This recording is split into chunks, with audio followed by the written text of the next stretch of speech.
TIA. Voilà, je sais encore pas quoi dire.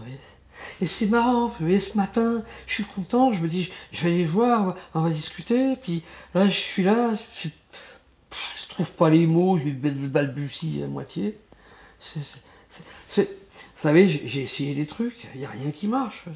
J'ai été voir le docteur Makofrof en Angleterre, il m'a dit que j'étais pas intelligible.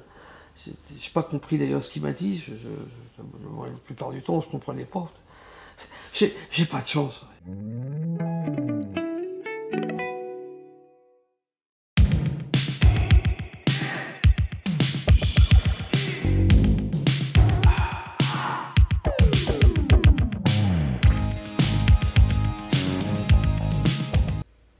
Nos 2 épisodes précédents ont été l'occasion de vous parler du rôle de persécuteur et de sauveur dans le triangle dramatique. Il est temps de boucler la boucle de Karpman avec le rôle de victime. Alors avant toute chose, et pour éviter toute confusion, qui serait ici malheureuse, nous parlerons du rôle de victime, que les gens jouent pour se faire plaindre, et non pas du statut réel de la victime. Oui, parce que les véritables victimes, ça existe, et ce n'est bien sûr pas d'elles dont il est question aujourd'hui. Une personne qui joue le rôle de la victime vient présenter son impuissance et son malaise sans faire de vraies demandes. Ça va pas dévisser, c'est dingue. Alors les autres ils dévissent, moi j'arrive pas. Hein, tu crois? Tiens. Ah, peut-être le coup d'appeler un professionnel, non? Les professionnels ils me répondent pas, je t'appelle ils me répondent pas. Je suis là comme une andouille là, c'est pas vrai. Ça marche pas. C'est quoi ça? Ah non, la dernière fois que j'ai utilisé ça, je me suis blessé. Non. Il semble irrésistible pour les personnes qui abordent ce rôle de se présenter aux autres comme incapables de gérer un problème et vont volontiers se dévaloriser auprès des autres. C'est nul, j'arrive pas à écrire, c'est lamentable. Ça, c'est l'épisode 7. Oui, c'est l'épisode 7, qu'est-ce que vous foutez là? C'est un problème de trouver l'inspiration. Il faut trouver les idées, écrire. Oui. Et c'est pas facile. Non, j'arrive plus, monsieur. Et noter quelques idées, c'est pas grand-chose, mais ça peut aider. Mais je peux pas prendre... Enfin, vous devriez pas être là, si je prends ça, je me fais engueuler sans arrêt. Non, mais laissez-moi, de toute façon, je vais pas y arriver. Je vois bien, je vais pas y arriver. Comme pour les 2 autres rôles du triangle dramatique, persécuteur et sauveur, il y a une intention positive derrière ces complaintes souvent exaspérantes. Oui, Jérôme, le plus souvent, nous avons affaire à quelqu'un qui a besoin d'aide, de soutien, de réconfort. Seulement voilà, la façon de faire est souvent tellement agaçante que la personne récolte le contraire de ce dont elle a vraiment besoin. On est bloqué là, non? Il y a un accident, oui, forcément, vous voyez, ça coince un petit peu. Ah, cherchez pas, s'il y a un accident, de toute façon, c'est pour moi. Bon, ça va pas rester bien longtemps, vous allez voir.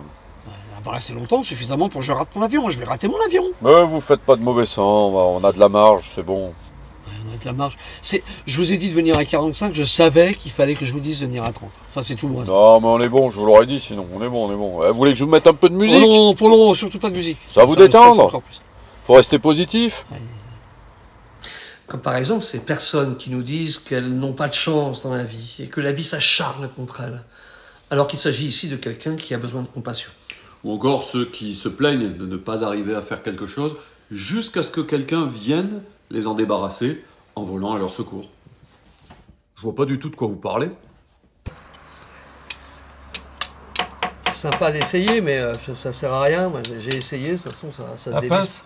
Hein? La pince. Une pince? Je sais pas ce que c'est. La bleue, là. La bleue. Une bleue? Là. Il y a une pince bleue? Pire encore, ceux qui déclarent à qui veulent entendre qu'ils sont moches, Incompétent. mal aimés, Incompris. pas assez ceci. Pas assez cela. Et la foule des blâmeurs qui justifient ce qu'ils ne font pas, mais c'est à cause des autres. Le plus grand bénéfice pour les personnes qui utilisent le rôle de victime est de susciter chez autrui une réaction dans le triangle qui leur permettra de ne plus avoir d'efforts à faire. Irrité par une personne qui joue la victime, j'ai 3 choix négatifs possibles. Le premier, faire à sa place. Sauveur. Quelqu'un m'a appelé? Le deuxième, la rejeter, l'agresser parce que je suis irrité. Persécuteur. Le troisième, lui confirmer que moi non plus, la vie n'est pas tendre avec moi. Victime.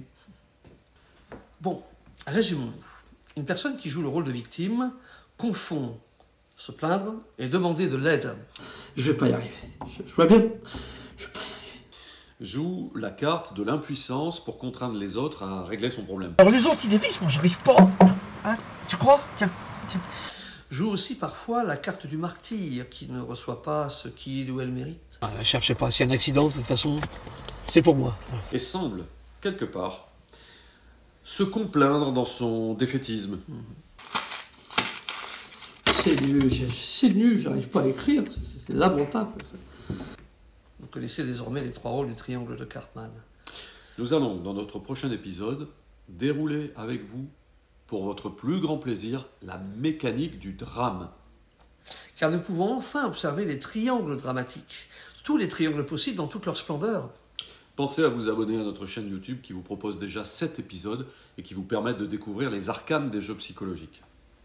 Alors, à la prochaine.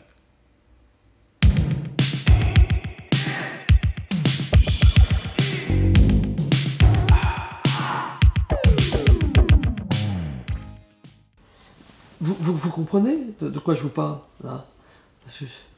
Hein?